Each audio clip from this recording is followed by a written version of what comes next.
Esto es Legión Coleccionista, el podcast donde el mundo del coleccionismo no tiene límites. Hola, bienvenidos, bienvenidas a un nuevo episodio de Legión Coleccionista, el podcast donde hablamos de todo tipo de coleccionismo. Yo soy Lilia y les recuerdo que nos pueden seguir en nuestro Instagram, TikTok y YouTube Music, que los encuentran como Legión Coleccionista Podcast. Existe un mundo donde la realidad convive con la fantasía, donde las batallas épicas se libran en campos de juego imaginarios y donde el poder reside en las manos de aquellos que pueden conjurar la magia más poderosa. En este episodio hablaremos de un vasto universo donde la estrategia, la creatividad y la camaradería se entrelazan en una danza eterna, desde los campos de batalla de Zendikar hasta los salones de convenciones repletos de tesoros. Creo que estamos a punto de aprender mucho de este juego de cartas que ha desafiado mentes y la imaginación de varias generaciones. Una realidad donde las cartas son más que simples pedazos de papel o cartón, son puertas a mundos desconocidos, llenos de piezas mágicas que desafían el tiempo, muy valoradas en el mundo coleccionista. Son Magic: The Gathering. Hoy me acompaña mi amigo Uli de nuevo. Hola Uli, ¿cómo estás? Hola, ¿cómo estás, Lilia? De hecho, creo que hoy mi saludo tiene que ser como de hola, me llamo Ulises y soy jugador de Magic, algo así como Alcohólicos Anónimos, porque este fue mi primer vicio y me da mucho gusto hablar de ello. Y estoy muy contenta de que hayas aceptado la invitación porque te platicaba que yo no sé nada de este juego. De niña llegué a ver las cartas, pero realmente no sé cómo se juegan ni todo el alcance que tiene, y estoy muy impactada de todo lo que estuve investigando y estoy muy feliz porque creo que este va a ser un episodio donde vamos a aprender mucho. Sí, de hecho es un mundo mágico, muy padre. Yo ahorita les voy a dar como los pasos de cómo se juega, de qué dinámicas existen, algunos datitos ahí curiosos que existen sobre este juego de cartas que juego desde hace como 15 años. Y espero que les guste y que entren al vicio también. La verdad es que está muy padre y de hecho es el papá de los juegos de cartas. Y para comenzar, Magic: The Gathering,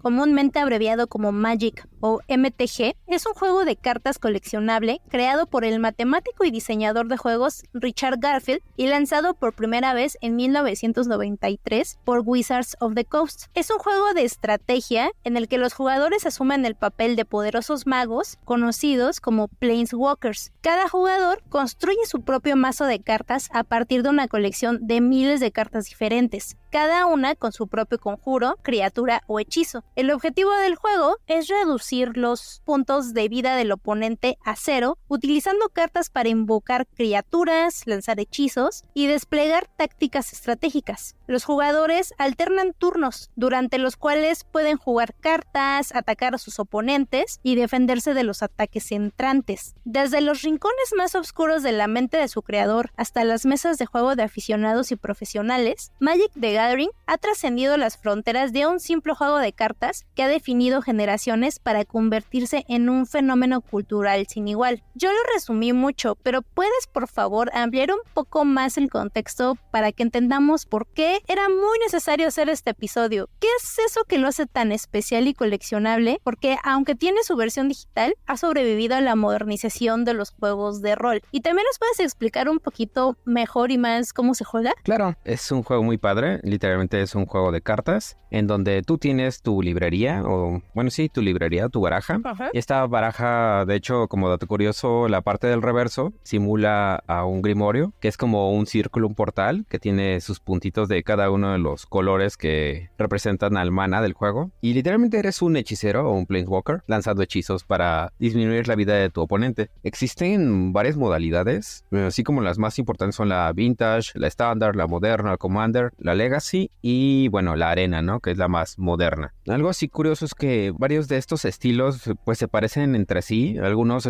nada más varían como la cantidad de cartas que puedes tener en tu biblioteca o en tu librería. Algunos pues cambian un poquito. Por ejemplo, Commander es el que yo considero que es ideal para principiantes porque ya te incluye una baraja armada de 100 cartas y donde tienes un comandante, y el comandante es una carta especial de una criatura legendaria que digamos funciona o cohesiona con todas las otras cartas. Algo importante que hablar es que hay como mazos de cada color, pero también hay combinados. Son el mazo o digamos el mana de color blanco, el mana color verde, el rojo, el azul y el negro. Y de hecho cada uno uno de ellos tiene su propia identidad o su propia dinámica de juego. Por ejemplo, las cartas de mana blanco o de luz juegan mucho con caballeros, con guerreros, con guardianes, y su dinámica de juego es como mucho de defender y atacar. Es muy sencilla, a mi parecer. Existen las cartas de mana rojo o de fuego, que son mucho para la gente que es atacar.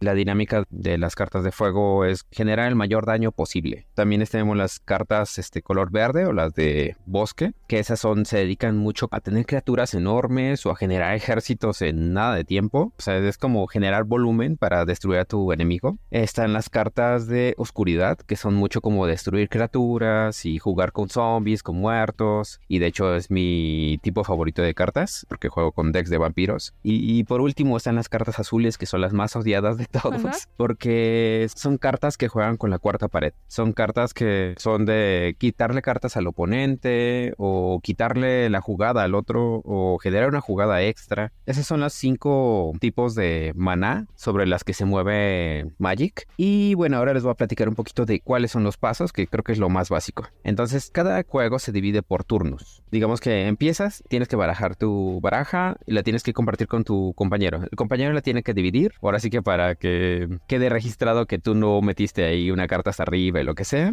Ya que deciden quién va a empezar, toman 7 cartas. Okay. Cada turno puedes bajar nada más un mana, que es como la energía que te va a servir para bajar a las criaturas o a los encantamientos o hechizos y demás. Y después ya empieza el juego y el primer turno es el turno de desgirar. Desgirar es cuando... es que cada turno tú giras tus cartas que utilizas. Entonces el primer turno, digamos, es desgirar. Regresas toda la normalidad. Después sacas tu propia carta o sacas cartas. Sacas una carta cada turno. Y después de eso ya es cuando bajas tus cartas. O sea, si tienes, por ejemplo, un mana verde y tu criatura te pide un mana verde, entonces bajas a tu criatura y después decides si atacar con ella o no. Después puedes otra vez bajar cosas si tienes el mana suficiente. Giras las cartas que hayas utilizado y terminas tu turno. Y así consecutivamente cada contrincante puede hacer su jugada en ese turno, que es todo lo que hace falta realmente para jugar. Oye, Uli, ¿y entre cuántas personas se juega? Se puede jugar entre 2 y yo he jugado hasta con 5 personas. O sea, realmente sí se puede. Solo la dinámica es muy distinta porque obviamente siempre vas a generar la estrategia. Es un juego de estrategia al final.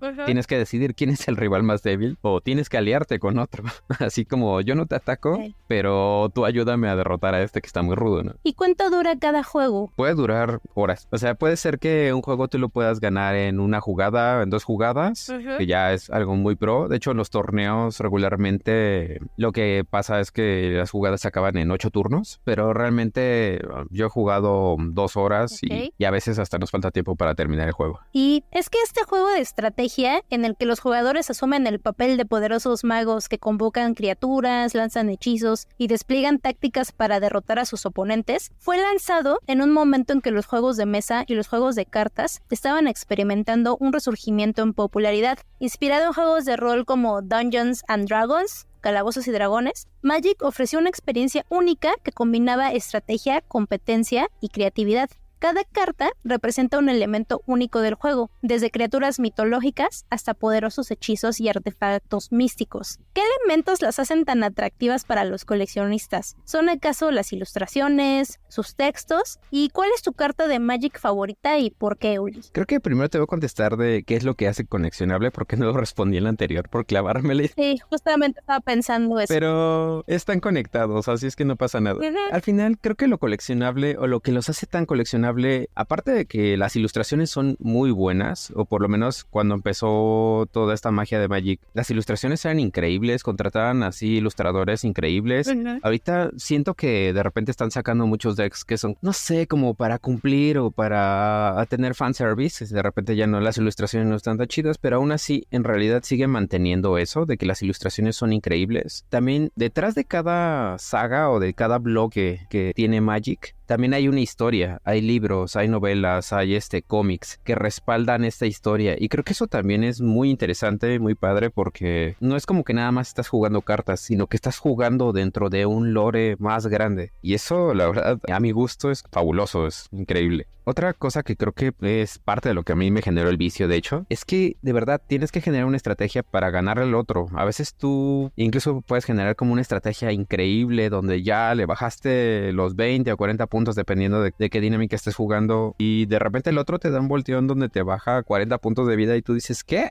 ¿En qué momento? ¿Cómo lo logró? Y eso es bastante enviciante o disfrutable. Es bastante chido. Y aparte de que, digamos que puedes comprar los decks armados, pero también puedes ir armando el tuyo donde ya la estrategia dependa de las cartas que tú tengas y demás. Y bueno, en cuanto a lo coleccionable, también hay cartas muy chidas, muy chidas. O te puedes enrolar como yo, que me enrolé con las cartas de vampiros y ahora estoy busque y busque a ver qué otra carta de vampiro salió para comprármelas y tenerlas en mi colección, en mi carpeta. Cartas de demonio también me gustan muchísimo, nada más que pues sí, hay una japonesa, de hecho. Es una edición de arte, full art, japonesa que se llama Demonic Tutor. Cuesta aproximadamente 8,500 pesos ahorita para un pedazo de cartón. La verdad es que está bastante caro. Y pues también puedes coleccionar, digamos, yo también cuando empecé a coleccionar Magic, empecé con autores o ilustradores, porque hay cartas que hace un solo ilustrador o de repente hay una ilustradora, no recuerdo su nombre, pero se enfocaba en crear puras cartas de elfos. Y la verdad es que todas las hacía como un estilo como de acuarela y todo. Están muy chidas y también tengo mi colección de ella. También existen bloques de cartas raras o cómicas. Hay una saga que se llama Unglued,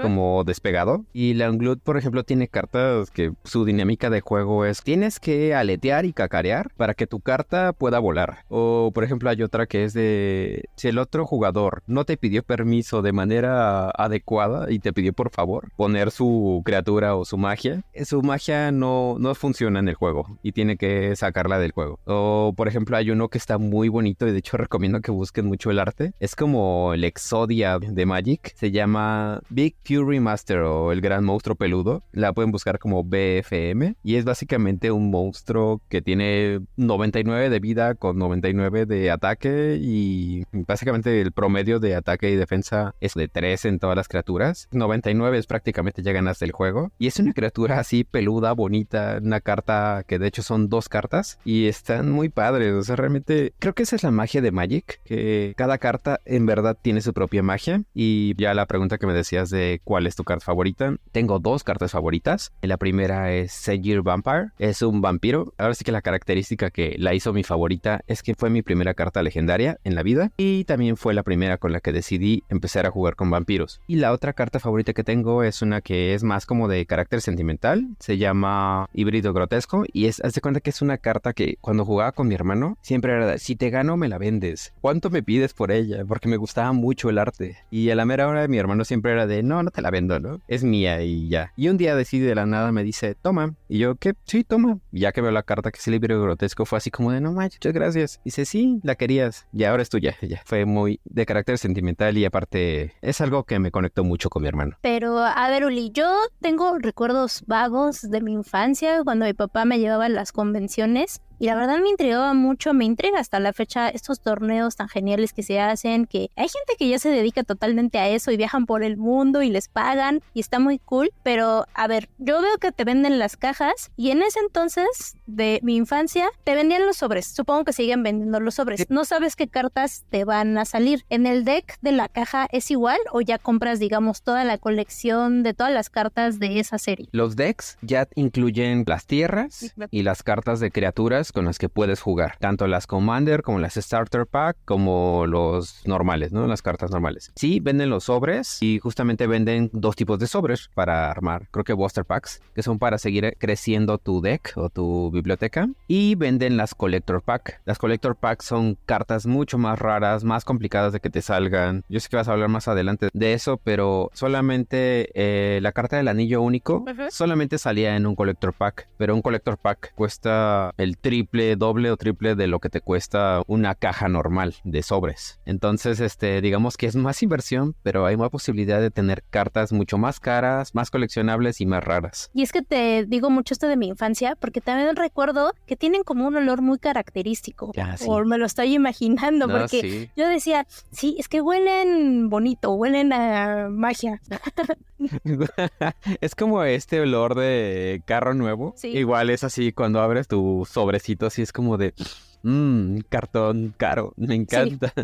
Justo. Y como nos dices, cada carta es una historia por contar y cada coleccionista es un héroe en su propia odisea. Por eso, el top coleccionista de este episodio me ha sorprendido bastante con las cartas más raras y mejor valuadas de Magic. Las voy a decir de la más barata hasta la más cara y me encantaría tu opinión, Uli. Ok. En el número 5 tenemos una Mox Jet edición limitada alfa. Según el portal TheGamer.com, otro Mox ha llegado recientemente a la lista de las 10 cartas más caras de Magic en su portal. No hay nada intrínsecamente superior en Mox Jet sobre Mox Sapphire. Simplemente proporciona un maná negro en lugar de un maná azul. Sin embargo, el maná negro adquirió una nueva importancia en el formato vintage de Magic con el lanzamiento de Cuentos de la Tierra Media y quizás la carta más disruptiva que Vintage haya visto en años, Maestro de Arco Orcos. Cada mazo de Vintage jugaría al menos unos pocos artefactos Mox, dependiendo de los colores de ese mazo en particular. Dado que Maestros de Arco Orcos proporcionaba un nuevo arquetipo que requería negro, Mox Jet vio una mayor importancia, tal vez hasta el punto en que alguien sintió que sería una buena inversión pagar más de $100,000 por uno, aunque parece dudoso que este Mox Jet en particular alguna vez se ha retirado de su estuche protector.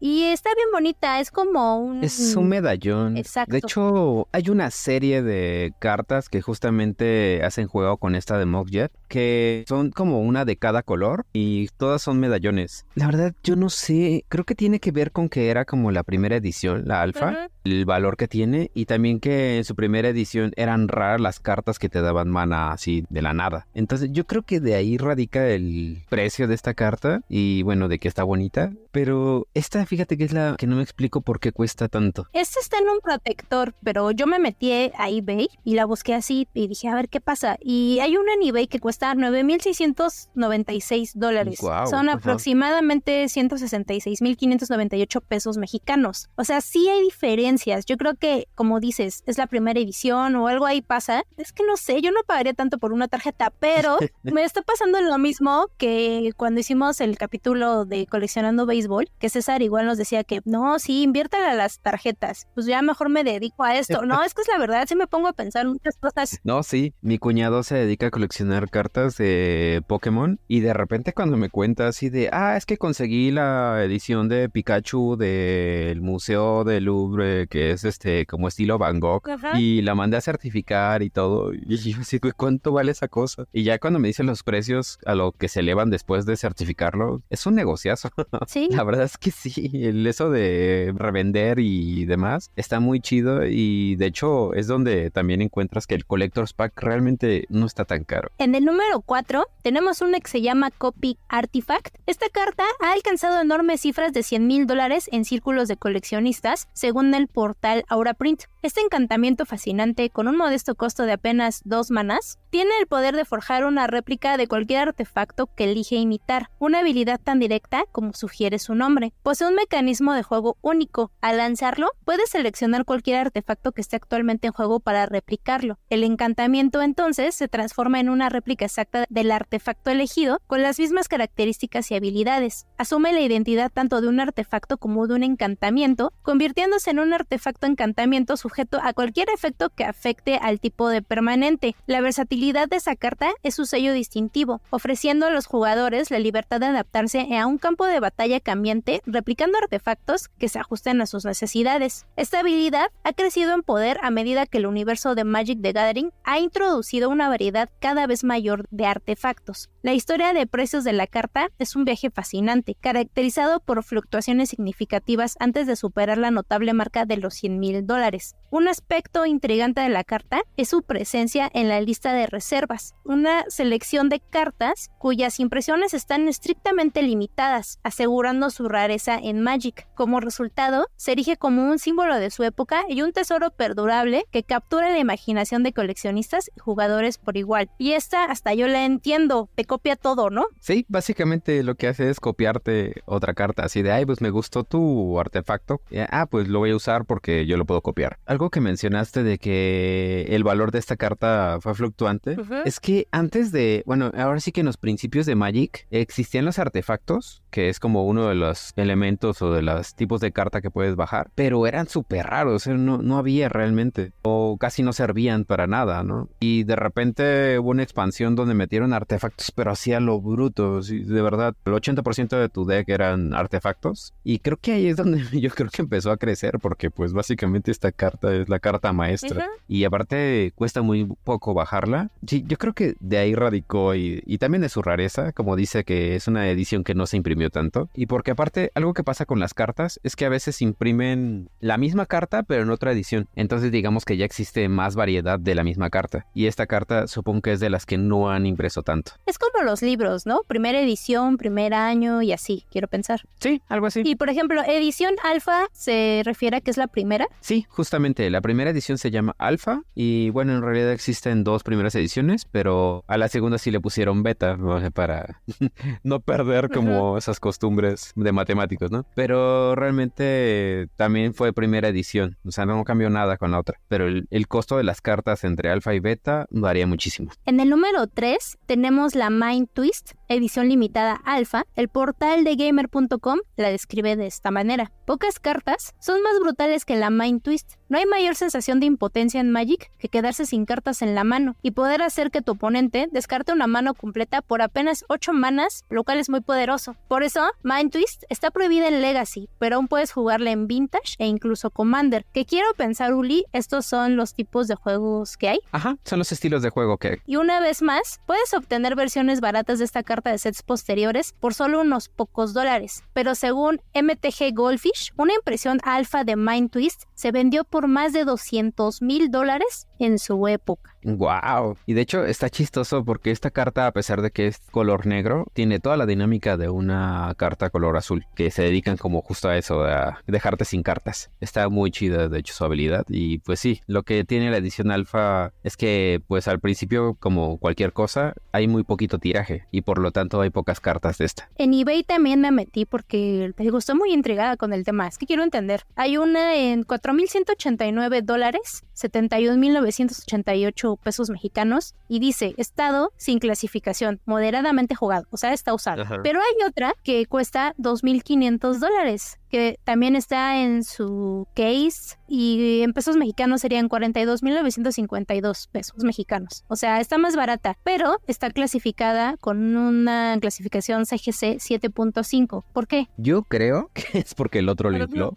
Porque realmente una carta certificada vale más que una carta sin certificar. Porque la empresa que certifica, la verdad no sé quién lo haga en México, pero las que certifican en Estados Unidos te evalúan así puntos como de qué tan bien está impresa, si tiene dañadas las orillas, si está manchada, incluso hasta si la impresión está descentrada o algo así, es parte de la calificación, aunque realmente pues la sacaste de un sobre, ¿no? Y ya puedes seguir subiendo ahí puntajes de cada uno hasta tener un 10, que sería como el ideal para que una carta se pueda vender en su máximo valor. Me gusta mucho porque estamos como aprendiendo, y eso era lo que quería justo en este episodio. Y en el número 2 tenemos a la Black Lotus. Según el portal Dicebreaker.com, la Black Lotus ha mantenido durante mucho tiempo su reputación como la carta más valiosa jamás creada de Magic the Gathering, datando desde el primer set de Magic, edición limitada alfa, lanzado en 1993. Solo alrededor de 1,000 copias de la Black Lotus alfa fueron impresas, y una fracción de ese número sobrevive en condiciones decentes 30 años después. Sin embargo, la rara carta de Magic ha logrado superar su legendaria reputación, vendiéndose por más de $500,000, no una, sino 2 veces, antes de que su récord fuera roto por tercera vez apenas unos días después. Una Black Lotus Alpha en perfecto estado se vendió en eBay en enero de 2021. Esta Black Lotus Alpha era especialmente rara y única, ya que contaba con la firma del artista y diseñador original de la carta, Christopher Rush, en su estuche de plástico protector. La firma misma recibió una calificación perfecta de 10 Gem Mint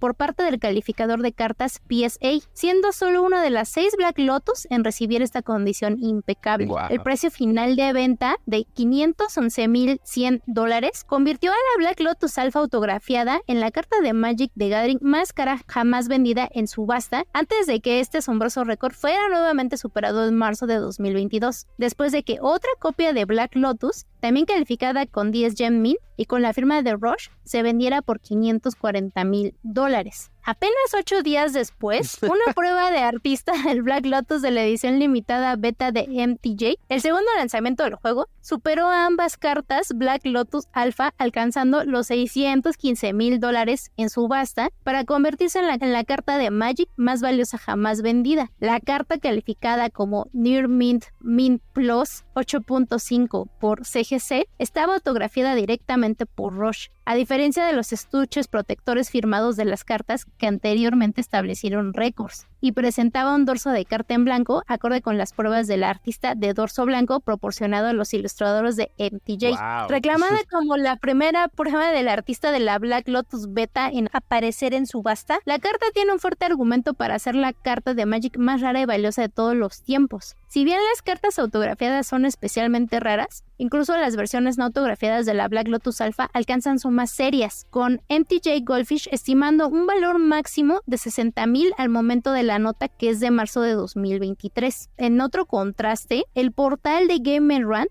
nos cuenta que esta carta le otorga al jugador 3 manas de un solo color cuando se toca. No cuesta nada ponerlo en el juego y se puede usar como una interrupción. El valor del loto negro o de la Black Lotus actualmente ronda a los $75,000. Para aquellos que absolutamente deben tener uno, intenten encontrar una versión beta. Esa solo vale la mínima cantidad de $40,000. Las copias graduadas de esta carta pueden venderse fácilmente por más de $150,000. Sí. Y perdón si me trabé y eso, pero es que sí está como chistoso, ¿no? De que cada vez le van sumando. Sí. Y que, como nos decías, también vale mucho si el case está firmado, si la carta directamente está firmada en el cartón, no en el case, si está bien cuidada, si no, está bueno esto. Sí, y déjame decirte que esa carta es como el grial. Realmente todo el mundo la estaba buscando. Yo empecé jugando en una tiendita muy pequeña que estaba a unas cuadras de mi casa que se llamaba Laberinto. Y yo me acuerdo que de repente tienen cajas de cartas así al azar de que compran así pues en masa. Y siempre era buscar un Black Lotus ahí. A ver, de pura fortuna yo voy a encontrar un Black Lotus aquí, ¿no? Y de hecho encontré como de cuarta, quinta edición, pero realmente no vale nada en comparación de lo que vale en el alfa y el beta. Bueno, no, en comparación de en general, valían como 1 o 2 pesos en ese tiempo. Pero realmente sí era así como la búsqueda de todos, vamos a buscar un Black Lotus. Y así, dato curioso, hace unos 3-4 años hubo una tienda que cerró, pero descubrieron que en la bodega habían cajas United de las primeras ediciones. Entonces todo el mundo se puso a buscar y la empresa, bueno, justamente Magic, compró varias de las cajas y las metió en, me parece que en las ediciones especiales, no, en las ediciones de Dominaria United, me parece. Y entonces te podía salir una de estas cartas vintage que pues encontraron en esas cajas que estaban ahí olvidadas en el tiempo. Pero imagínate la fortuna de que te salga un Black Lotus por ahí, aunque sea edición beta, pues básicamente es un carrito blindado. Pero aparte el marketing está genial, eso de que, ok, estaban ahí perdidas, las recuperamos y las metemos. Ajá. Son unos genios. Sí, no, son unos genios estos de Wizard. Han sabido enviciarme muchas veces. En el número 1 tenemos The One Ring, el anillo único. De esta tarjeta hablamos en el episodio de Coleccionando El Señor de los Anillos en el cine, streaming y videojuegos. De hecho fue nuestro dato curioso. Pero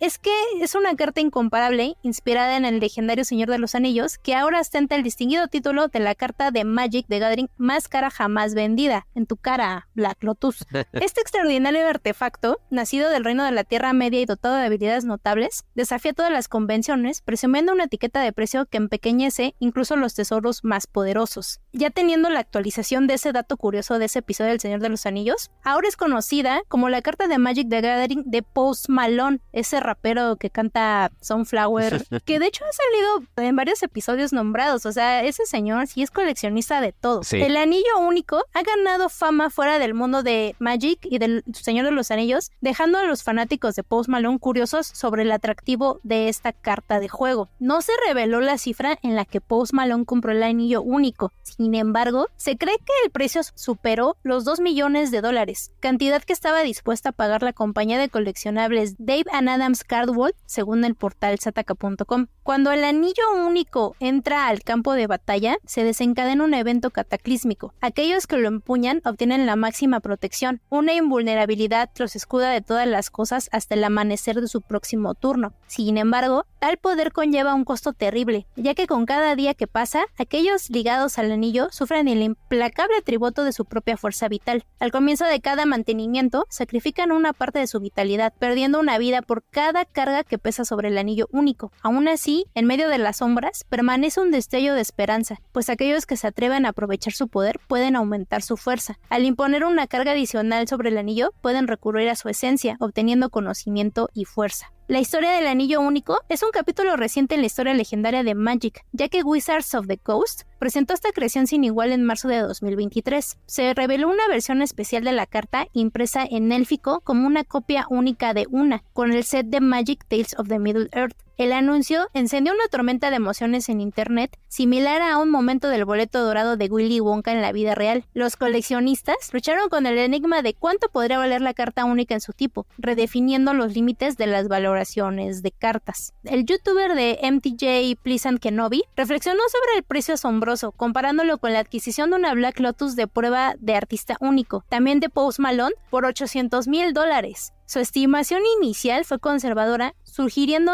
un valor entre $50,000 y $100,000. Sin embargo, el anillo único superó a todas las demás MTJs. Entonces, Post Malone la adquirió por más de $2 millones, asombrando a la comunidad de Magic en general. Eso se puede atribuir al hecho de que el anillo único trasciende los valores tradicionales de las cartas. Es una carta serializada de Magic, una manifestación singular de creatividad sin precedentes. Su ingeniosa asociación con el reino coleccionable del Señor de los Anillos ha extendido una invitación a coleccionistas mucho más allá del universo de Magic, uniéndolos en la celebración de una creación extraordinaria. Fíjate que sí, este anillo único, esta carta pues tiene el plus de que es única, ¿no? Existen otras cartas de anillo único, pero no son esta edición. Son una edición más sencilla y estas sí las podías conseguir en otros tipos de paquetes, ¿no? En los bundles y demás, o en los sobres. Pero este anillo solamente se podría conseguir en el Collectors, los sobres de Collector. Y digo, ahí es cuando yo la verdad pensé, sí vale la pena comprar una caja de Collector, porque si me sale una... Sí, te jubilas.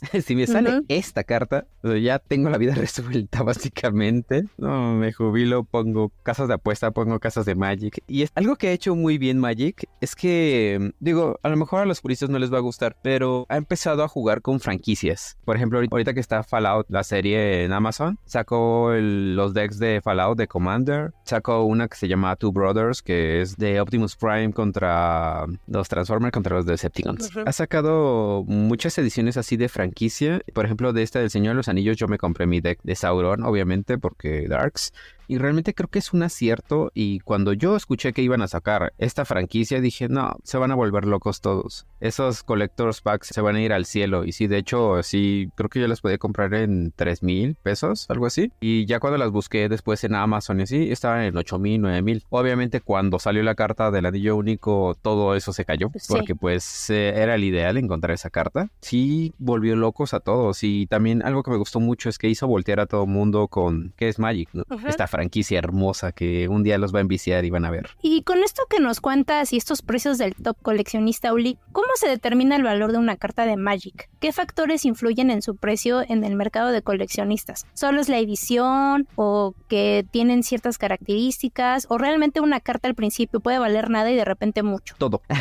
A veces hay cartas que sí tienen su valor por la edición en la que fueron creadas, sobre todo las que son de alfa y beta, porque ya vimos que pues básicamente las ediciones fueron muy poquitas y realmente las que existen es porque han sobrevivido 30 años en buenas condiciones. Y por ejemplo hay otras cartas que simplemente son muy raras que te salgan en los decks, o también hay ediciones foil que bueno, ahorita las ediciones foil, bueno, en la actualidad son cartas que tienen una mica iridiscente, digamos que brillan, pero antes que te saliera un foil era como de wow, ya, o sea, si tu carta vale $10, la edición foil vale $100. En la actualidad ya es muy fácil conseguir una carta foil, y aparte han salido muchas cartas que tienen varias ediciones. Por decir, existe la carta normal, pero también existe la carta foil, existe la full art o la alternative art. O sea, existen 4, 5, 6 ediciones de una misma carta. Eso hace que a veces algunas cartas pierdan su valor. También existen las cartas que fueron entregadas en alguna preventa, se te regalan por participar en la preventa, y en algunas ocasiones esas cartas elevan mucho su valor. Hay veces que no, pero sí, en general cuando son de preventa, como vienen vienen con un sellito en color dorado de la fecha en el que se te fue entregada, adquieren más valor que una carta normal. También otro factor es que hay cartas que son muy útiles en un deck y a veces igual tienen el factor que son difíciles de conseguir. Entonces, literalmente todo el mundo quiere comprar esa carta para que su deck sea inmortal. También otro factor es que existen ediciones especiales. Por ejemplo, en el caso de las cartas de vampiros, existe una edición Drácula Full Art. Entonces esta edición Drácula Full Art, si tú juntas todas las cartas, se forma como un paisaje. Eso está súper chido. De hecho, me faltan bastantes, pero si alguien las tiene, pues ahí está mi cartera. Sí. Pero sí, en realidad son muchos factores. Hay cartas que igual, hay momentos donde no valen nada y de repente checas en alguna de estas revistas que mencionaste, MTG, Goldfish y demás, que de repente de un día para otro valen, no sé, $1 a $100. ¿Por qué? Porque sí. Y a veces tiene que ver con que esa edición es súper rara o alguien ganó un torneo con esa carta específica. Sí, hay muchos factores. También existen unas ediciones que se llaman Secret Lair, en donde invitan a artistas a que hagan una carta. Aunque ya exista la carta, se crea una carta con un arte especial que trabajó algún artista. En mi caso estoy buscando unas de un artista que se llama Yuko Chibizu y son nada más 4, pero quiero que sean parte de mi colección simplemente porque son de ella. Son muchos factores, pero realmente depende también de qué estás buscando tú. Y es que el lanzamiento de Magic coincidió con los inicios de Internet, lo que permitió a los jugadores conectarse en línea para intercambiar cartas, discutir estrategias y participar en torneos virtuales. Esto contribuyó aún más a la creciente popularidad del juego y ayudó a establecer una comunidad global de jugadores y coleccionistas. A lo largo de los años, Magic ha lanzado numerosas expansiones y conjuntos de cartas, cada uno introduciendo nuevas mecánicas de juego, historias y personajes para mantener el interés de los jugadores. Además, el juego ha inspirado novelas, cómics, videojuegos y un circuito de torneos competitivos que ofrecen premios en efectivo y reconocimiento mundial. ¿Qué consejos le darías a alguien que esté interesado en empezar a coleccionar cartas de Magic the Gathering? Creo que lo primero sería decidir qué vas a coleccionar. O sea, si en mi caso que colecciono vampiros, pues me enfoco en vampiros. O si vas a coleccionar a un artista en específico, literalmente hay páginas donde puedes buscar así carta y el artista y te van a salir la lista. Entonces ya puedes buscar como qué cartas te van faltando de cada uno de los artistas. Otra, tengo unos amigos que coleccionan cartas de dinosaurios, exclusivamente de dinosaurios. Y sí, de repente hay cartas que son muy raras y sí tienen que estar cazándolas realmente para tenerlas. Porque en cuanto salen en las tiendas, se van. Por ejemplo, hay unas de dinosaurio que son de Godzilla y son muy raras y se fueron muy rápido. Entonces creo que lo primero que tendrías que decidir como coleccionista de Magic es qué es lo que vas a coleccionar. Porque no puedes tenerlo todo. O sí puedes tenerlo todo, pero realmente es muy caro. Al menos que seas Post Malone. Ajá, a menos de que seas Post Malone. De hecho, te iba a contar, hay unas cartas súper bonitas, justamente las que les estaba diciendo de Last Unglued. Yo quiero una de ellas porque de los juegos de cartas que colecciono son de demonios. Y justamente hay un ratoncito que es de Infernal Spawn of Evil, se llama. Y es un ratoncito con una bufanda tomando una tacita de chocolate con bombones en la nieve. Pero la carta es una carta demonio por alguna razón, y como son tan raras y bonitas, pues es como la necesito en mi colección, pero también al ser tan bonitas son difíciles de conseguir. Y siguiendo con este hilo, Uli, ¿qué impacto ha tenido Magic en la cultura pop más allá del mundo del coleccionismo de cartas? Porque bien decías que ahora tienen franquicias. De hecho, estoy aquí en una página que se llama mtgmexico.com y ahí pueden ver todo lo que hay en cuanto a este juego. Digo, la verdad no sé si sean de las mismas líneas, pero por ejemplo aquí están metiendo algo de Yu-Gi-Oh, hay algo de Rick y Morty que dice Dragon Shield. Disney sacó como su versión que es Lorcana, que están bien bonitas. Entonces, ¿cuál crees que es el impacto? ¿Se va a quedar ahí? ¿O en algún momento tendremos, como lo hablamos en ese capítulo de Funko, de Magic, la película? ¿O crees que ese universo salte a algo más digital? Que digo, ya tienen su versión también en línea, pero creo que tenerlos tangible nada lo supera. Bueno, en principio el impacto que tiene en la cultura pop pues es total. De hecho es el papá de los juegos de cartas de este estilo. Así que Yu-Gi-Oh y Pokémon se deben a Magic. ¿Qué más impacto queremos? Realmente son las cartas coleccionables más caras de todos. De hecho, las de Pokémon están también muy altas en valor. Sí. Y yo no me explico por qué yo no juego.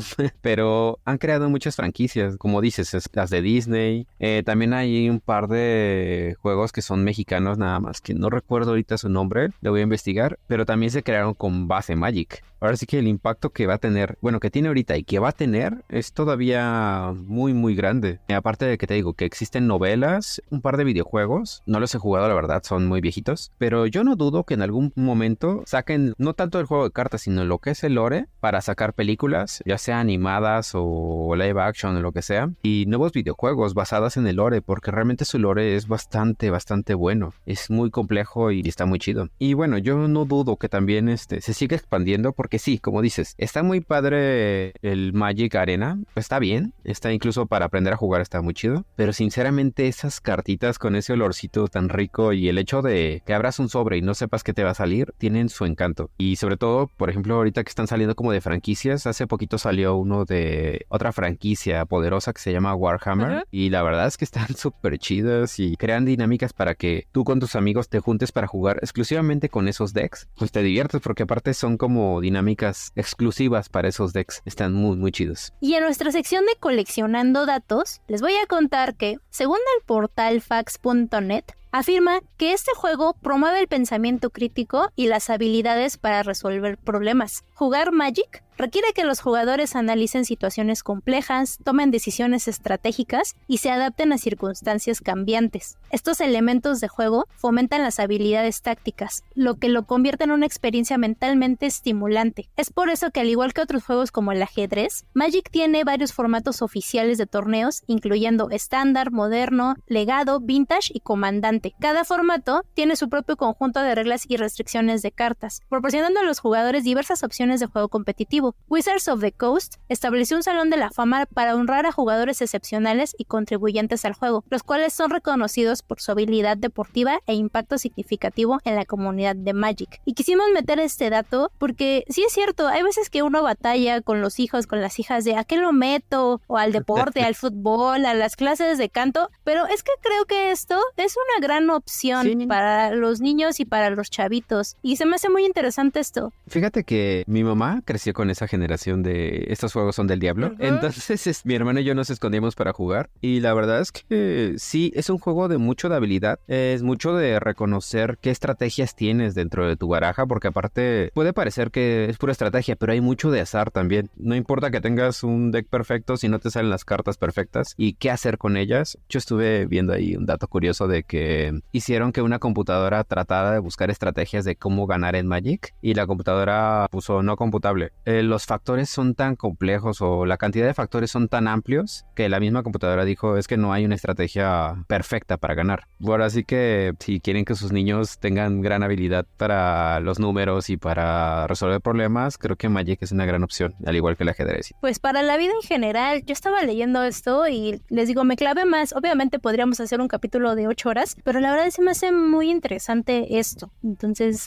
estoy como impactada. Y por lo mismo, ¿cuál crees que será el futuro del coleccionismo de Magic en un mundo cada vez más digitalizado? Ya lo dijimos, tiene su versión en línea, pero ¿en algún momento se dejará de jugar de forma física definitivamente? Yo creo que sí, porque al final todo se va a transformar en el mundo digital, ¿no? Pero creo que aún así van a tener sus ediciones impresas. Yo dudo bastante que se pierdan en el mundo digital, porque aparte todavía tienen fuertes competencias con las otras franquicias de las que hablamos, ¿no? De como Pokémon y Yu-Gi-Oh! Entonces creo que no se pueden quedar atrás en no imprimir cartón, porque es fabuloso tener esas cartitas en la mano. Creo que podemos concluir entonces que Magic the Gathering es más que solo un juego de cartas. Con su rica historia, jugabilidad estratégica y una comunidad apasionada, continúa evolucionando y prosperando incluso después de décadas de existencia. Y ser jugadores experimentados de Magic o personas curiosas como yo, es un hecho que el juego está listo, creo yo, para quedarse para siempre. Uf, sí, ojalá. Y la verdad es que yo lo dejé de jugar unos años y cuando lo volví a jugar fue como, wow, necesitaba esto. Es algo que te apasiona. Es un vicio chido. Es un vicio sano. Bueno, a menos de que te gastes $2 millones